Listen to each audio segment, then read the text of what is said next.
Hey guys, welcome back to my channel. In this video, I will show you how to update Google Chrome to the latest version. So let's get started. For you using this trick or info, you have to connect it to the internet for checking updates. So open Google Chrome.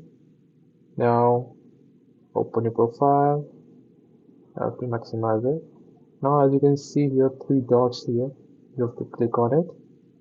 Now move to down and you can see help option. Go here and go to about Google Chrome. Select it. Now it will start checking for updates automatically. As you can see here, my Chrome is up to date till the version 134. Once you're on this page, Chrome will automatically check for updates, and if any update is available, if it starts downloading, you can also report an issue, and you can reset the settings by going in the left section. As you can see this here, go to reset settings.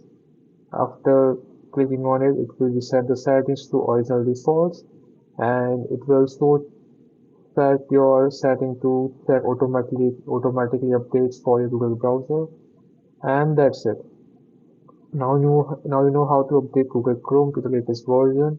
If this video helped you out, don't forget to like, subscribe, and let me know in the comments if you want more Chrome tips. Thanks for watching. I will see you in the next video. Take care.